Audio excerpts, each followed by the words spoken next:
নতুন নতুন খবর পেতে আমাদের ইউটিউব চ্যানেলটি সাবস্ক্রাইব করে রাখুন।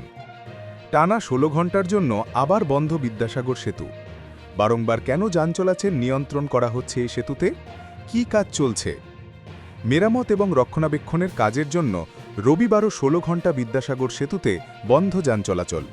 বিজ্ঞপ্তি জারি করে আগেই জানিয়ে দিয়েছিল কলকাতা পুলিশ।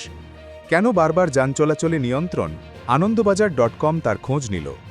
গত অগস্ট মাস থেকে প্রায় প্রতি সপ্তাহান্তেই বিদ্যাসাগর সেতুতে যান চলাচল নিয়ন্ত্রণ করা হচ্ছে। সপ্তাহের বাকি দিনগুলিতে অর্থাৎ সোম থেকে শুক্রবার পর্যন্ত এই সেতুতে যানবাহন চাপ বেশি থাকে।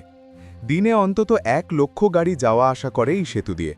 তা নজরে রেখেই সেতু সংস্কারের কাজের জন্য সপ্তাহান্ত বেছে নেওয়া হয়েছে। কোনো সপ্তাহে শুধু রবিবার দিনের বেলার একটা বড় সময়, আবার কোনো সপ্তাহে শনি এবং রবিবার মিলিয়ে অন্তত ১৬-১৭ ঘন্টা বন্ধ রাখা হয় সেতু।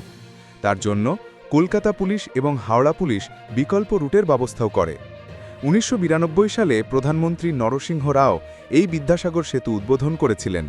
তখন রাজ্যে মুখ্যমন্ত্রী জ্যোতি বসু। প্রশাসনিক সূত্রে খবর, উদ্বোধনের পর থেকে সেতু রক্ষণাবেক্ষণের কাজ হলেও সেতুর ঝুলন্ত কেবল বদলানোর কাজ কখনো হয়নি। এবার সেই কাজই শুরু হয়েছে। বিদ্যাসাগর সেতুকে ধরে রেখেছে মোট ১৫২টি কেবল। প্রশাসনিক সূত্রে জানা গেছে, আপাতত প্রথম পর্যায়ে ১৯টি কেবল বদলানোর পরিকল্পনা হয়েছে। সেই মতোই কাজ চলছে। প্রতিটি কেবল বদলাতে প্রায় ১ মাস সময় লেগে যায়। স্থির হয়েছে আগামী বছর অর্থাৎ ২০২৬ সালের ৩১শে মের মধ্যে এই পর্যায়ের কাজ শেষ করা হবে। তবে এই সময়সীমা প্রয়োজনে বাড়ানোও হতে পারে। কেবল বদলানোর প্রথম পর্যায়ের এই কাজের জন্য ব্যয় করা হবে ২৫০ কোটি টাকা।